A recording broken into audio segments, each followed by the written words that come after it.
Four people sit around a circular table and each person rolls a standard six-sided die. What is the probability that no two people sitting next to each other rolls the same number after they each roll the die once? Express your answer as a common fraction. Alright, well, let's try to picture this problem. Alright, we have a circular table.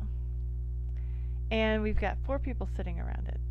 And I'm just going to label these people. They're four different people, so let's just call them A and B and C and D. Alright? Those are the names of the people. They might be Anna and Betty and Charlie and David. Who knows what? We're just going to label them this way.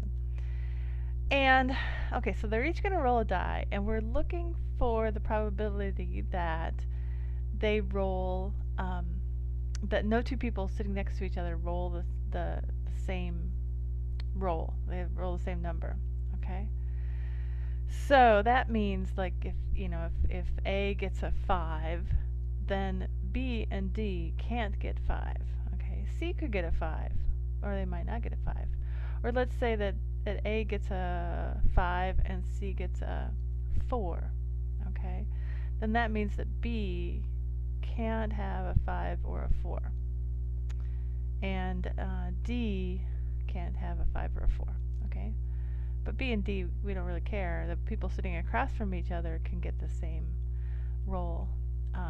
But just the people next to each other are the ones we're concerned about. So, probability, as you know, is just the number of desired outcomes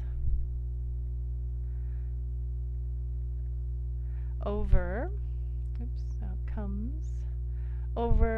the total possible outcomes.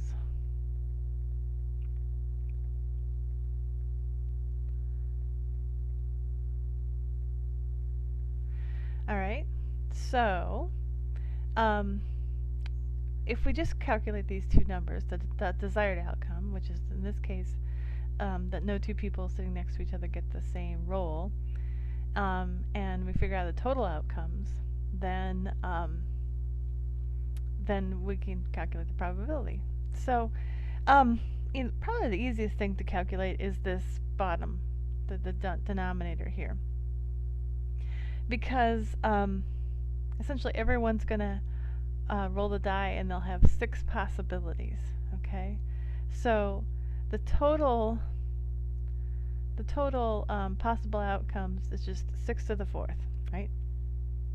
There's 6 possibilities for A, 6 possibilities for B, and C, and D, okay? And if we calculate out 6 to the 4th, that's 36 times 36, which is 1296.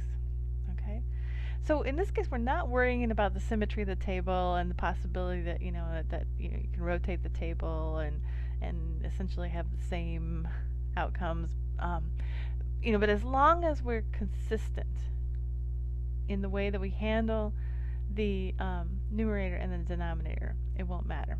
Okay, so I'm not going to worry about the fact that the table has the symmetry. Okay, so we have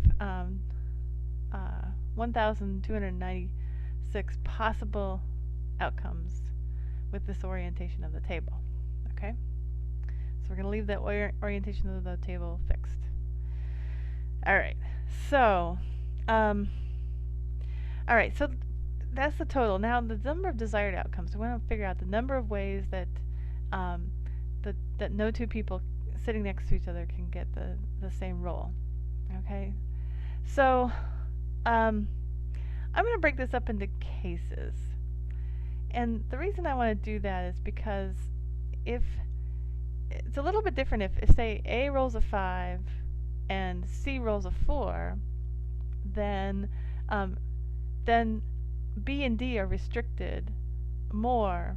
Okay, they can't roll a 5 or 4, so they're restricted to 1, 2, 3, and 6.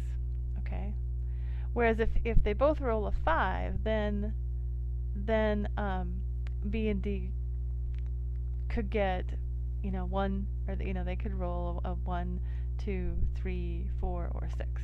Okay, so the restrictions are a little different depending on whether A and C roll the same number or whether A and C roll different numbers. Okay, so let's pick this up into cases. Let's say case 1 is the case where A, whoops, I said A, I wrote C, where A and C roll the same number. Okay, so what do we have in this case? Let's say A goes first, and they have, there's 6 possibilities that A could roll, and then C is gonna, in this particular case, A and C have the same roll, so there's only one possibility for C.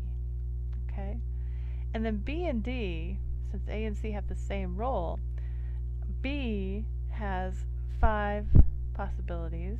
Okay, it just can't be the same as A and C. So B has 5 possibilities, and D also has 5 possibilities. Okay, because we don't care if B and D happen to roll the same thing, that's fine, because they're not sitting next to each other. Okay, so for this case, if we multiply those all together, that'll give us a total number of ways that no two people can roll the same. No two people sitting next to each other roll the same number, where A and C roll the same number. They're sitting across from each other. Okay, so for this case, we have essentially 25 times 6, which is 150. So there's 150 ways that this case can happen, where A and C get the same roll. So let's look at another case. Let's look at the case where A and C roll different numbers.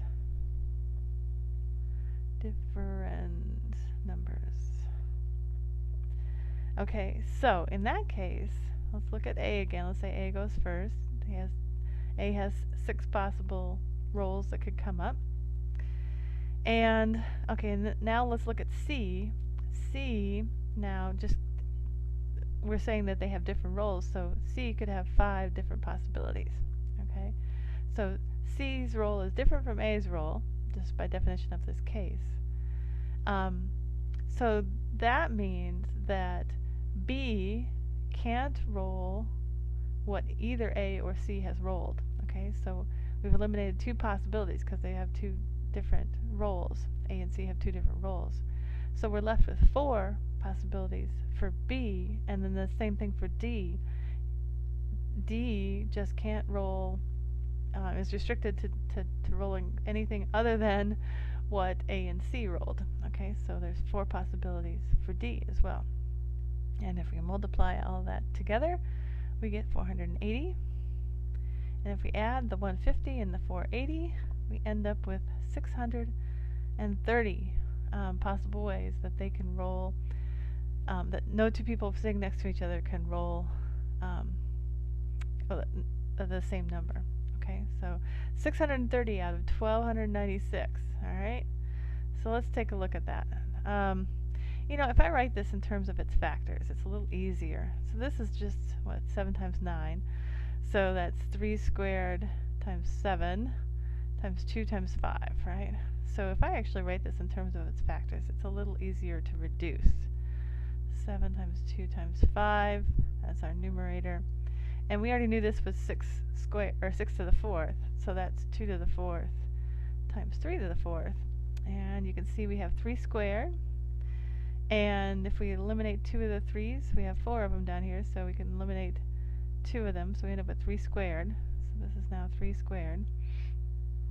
And we have a 1, 2 up here, and if we make this 2 cubed instead of 2 to the 4th, then you can see what we have left is 7 times 5 is 35. 2 cubed is 8. 3 squared is 9. So 8 times 9 is 72. Okay, and that's reduced down as far as we can go. So our probability that no 2 people sitting next to each other roll the same number is 35 out of 72, which is a little less than 50% if you look at that. Because 35 times 2 is 70, and that's just a little bit less than 72. So, there you go. There's the answer.